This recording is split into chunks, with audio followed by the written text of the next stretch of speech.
नमस्कार दोस्तों, जय जोहार। मैं कौशल तिवारी और बिहिनिया संध्या में आपका स्वागत है। यह तो सांप भी मर जाए और लाठी भी ना टूटे की कहावत को ही चरितार्थ करता है। वरना जिस तरीके से कलेक्टरों के खिलाफ आरोप लग रहे हैं, जिस तरीके से कलेक्टरों की मनमानी चल रही है, उसके बाद इस तरह की कार्रवाई को लेकर न तो ननकी राम कंवर संतुष्ट होते और न ही भ्रष्टाचारियों को उल्टा लटकाकर सीधा करने के दावे के साथ सत्ता में आई सरकार करती। दरअसल पिछले दिनों बहुचर्चित कोरबा कलेक्टर अजीत वसंत का तबादला कर दिया गया। तबादला का मतलब सामान्य खेल राजनीति का। उन्हें कोरबा से हटाकर सरगुजा कर दिया गया। इससे ननकी राम कंवर भी संतुष्ट हो गए। लेकिन सवाल ये है कि जो शिकायतें कोरबा कलेक्टर अजीत वसंत के खिलाफ थी, उन शिकायतों का क्या हुआ? जो जांच का खेल खेला गया, या क्या वह सिर्फ नाटक था, जुमलेबाजी थी? ये पूरा मामला हम बताएं उससे पहले बता देते हैं कि राज्य सरकार ने 11 आईएएस अफसरों का तबादला किया, जिसमें भास्कर विलास को अतिरिक्त मुख्य निर्वाचन पदाधिकारी बनाया गया, तो रणवीर शर्मा को एमडी राष्ट्रीय स्वास्थ्य मिशन, अजीत वसंत को कलेक्टर सरगुजा बना दिया गया, तो बस्तर से लाकर कुणाल दुधावत को कोरबा में बैठा दिया गया। देवेश कुमार ध्रुव कलेक्टर दंतेवाड़ा होंगे, तो प्रतिष्ठा समगाई कलेक्टर बेमेतरा होंगे। नम्रता गांधी कलेक्टर नारायणपुर होंगे, तो अमित कुमार कलेक्टर सुकमा। प्रकाश कुमार सर्वे आयुक्त नगर पालिका निगम बिलासपुर, तो गजेंद्र सिंह ठाकुर सीईओ पंचायत धमतरी। रीना श्रीवास्तव सीईओ उप सचिव मंत्रालय। प्रकाश कुमार सर्वे को आयुक्त नगर पालिका निगम बिलासपुर इसलिए बनाया गया क्योंकि वर्तमान आयुक्त से उप मुख्यमंत्री अरुण साव की पटरी नहीं बैठ रही थी। संविदा का जो खेल इस दौर में प्रदेश भर के नगर निगमों में खेला जा रहा है, उसकी क्या स्थिति है और क्यों पटरी नहीं बैठ रही थी, ये हम फिर कभी विस्तार से आपको बताएंगे। हमारी टीम पूरी जानकारी लेने के लिए प्रयास कर रही है। लेकिन आज हम बात कर रहे हैं अजीत वसंत, यानी कोरबा के उस कलेक्टर की जिसके खिलाफ ननकी राम कंवर को धरना देने की नौबत आई, तो प्रदेश सरकार को भी ननकी राम कंवर को हाउस अरेस्ट करने की नौबत आ गई थी। दरअसल जो 14 बिंदुओं में शिकायत है, वह हमने पहले भी बताया था कि शिकायतें इतनी गंभीर हैं कि ऐसे व्यक्ति को कलेक्टर पद पर रहने का कहीं अधिकार नहीं होना चाहिए। जो शिकायतें हैं और यदि उनकी सच्चाई है, और यदि प्रदेश के पूर्व गृह मंत्री ननकी राम कंवर जैसे व्यक्ति लिखित में शिकायत कर रहे हैं, तो समझिए कि मामला कितना संगीन है और किस तरीके से सच के करीब है। और उसके बाद भी यदि उन्हें सरगुजा का कलेक्टर बना दिया जाता है, तो आप समझिए कि सत्ता किस तरह का खेल खेल रही है। बेहद गंभीर मामले थे।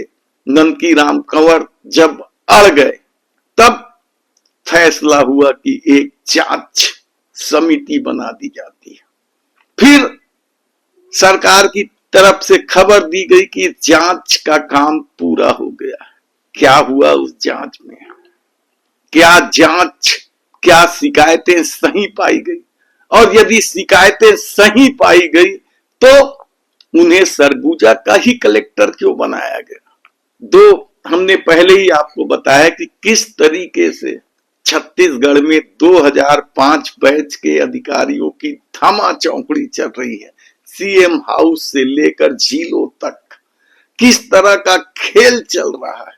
हमने समय समय पर आपको बताया है कि इस खेल में किस तरीके से राहुल भगत, सुबोध सिंह, ओपी चौधरी, रजत कुमार सहित कई ऐसे अधिकारी शामिल हैं। तो क्या अजीत वसंत को तबादला करके बचा लिया गया? फिर उन शिकायतों का क्या होगा? क्योंकि सबसे गंभीर शिकायत तो उनकी अपनी डॉक्टर पत्नी को लेकर थी कि किस तरीके से उन्हें संविदा में रखकर खेल खेला गया और वह अस्पताल भी नहीं जाती थी, तनख्वाह पूरा लेती थी। कितना बड़ा कदाचारण का मामला है, कितना बड़ा भ्रष्टाचार का मामला है। तो क्या अब अजीत वसंत पर लगे सारे आरोप विस्मृत कर दिए जाएंगे, भुला दिए जाएंगे? सत्ता का गजब खेल है और इस खेल में किस तरह से पूरी सरकार शामिल दिखाई देने लगी है। याद कीजिए आप कि किस तरीके से ननकीराम कंवर ने आरोप लगाए थे और किस गंभीरता के साथ वे धरना देने तक को तैयार थे, हालांकि उन्हें मना लिया गया था। अब ननकीराम कंवर भी कह रहे हैं कि उनका कलेक्टर का तबादला हो गया, वे संतुष्ट हैं। लेकिन सवाल तो फिर वहीं आकर टिक जाता है कि यदि ननकीराम कंवर के आरोप गलत थे तो तबादला क्यों हुए, और यदि सही थे तो सिर्फ तबादला ही क्यों हुआ, कार्रवाई क्यों नहीं हो रही है? गजब का खेल छत्तीसगढ़ में चल रहा है और इसी तरीके के मामले दूसरे आईएएस लोगों के भी हैं जिन्हें बचा लिया जा रहा है, जिनके खिलाफ जमकर शिकायतें हैं।